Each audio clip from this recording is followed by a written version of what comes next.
സ്റ്റേഷനിലെ തീപിടുത്തത്തെ തുടർന്ന് നിരവധി വാഹനങ്ങളാണ് ഇവിടെ കത്തി നശിച്ചത്.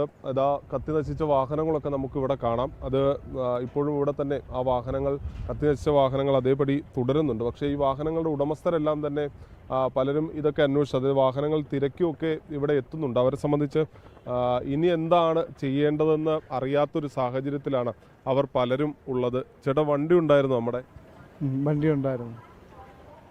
എന്താ ചെയ്യേണ്ടതെന്ന് അറിയില്ലല്ലേ? ഇല്ല. വണ്ടി നോക്കി വന്നതാണോ?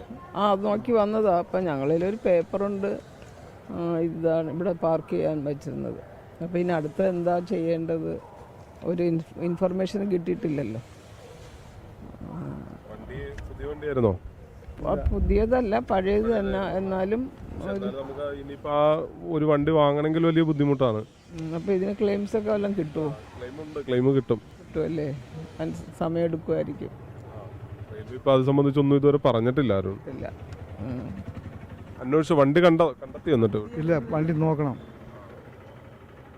ഇതാണ്, അതായത് പലരും വരുന്നുണ്ട്, പക്ഷെ അവർക്കൊക്കെ എന്താണ് ചെയ്യേണ്ടത്, അല്ലെങ്കിൽ ഇനി ഒരു തുടർ നടപടി എന്തായിരിക്കും എന്നറിയാൻ കഴിയാത്തൊരവസ്ഥയാണ്. ഇപ്പോൾ റെയിൽവേയുടെ ഭാഗത്ത് നിന്ന് അവർ ഈ ഫോൺ നമ്പറും ഇതെല്ലാം ശേഖരിക്കുന്നുണ്ട്. സ്വാഭാവികമായി അവരെ ബന്ധപ്പെടും എന്നുള്ളതാണ് റെയിൽവേ അറിയിക്കുന്നത്. പക്ഷേ ഇവരെ സംബന്ധിച്ചൊരു ആശങ്കയുണ്ട്. പോലീസുമായി സംസാരിക്കുമ്പോൾ അവർ പറയുന്നത് ഈ വാഹനത്തിൻ്റെ ചേസ് നമ്പർ അടക്കം ശേഖരിച്ച് കോടതിയിലേക്ക് കൊടുക്കും, പിന്നീട് ഈ FIR അടിസ്ഥാനപ്പെടുത്തിക്കൊണ്ട് തുടർ നടപടി ഉണ്ടാകും എന്നുള്ളതാണ് പോലീസ് ഇത് സംബന്ധിച്ച് നമ്മൾ സംസാരിക്കുമ്പോൾ പറയുന്ന കാര്യം. പക്ഷേ ഈ വാഹന ഉടമസ്ഥരെ സംബന്ധിച്ച് ഇനി എന്ത് ചെയ്യണം എന്നറിയാൻ കഴിയാത്ത നിസ്സഹായാവസ്ഥയിലാണ് ഈ വാഹനത്തിൻ്റെ ഉടമകൾ എല്ലാവരും ഉള്ളത്.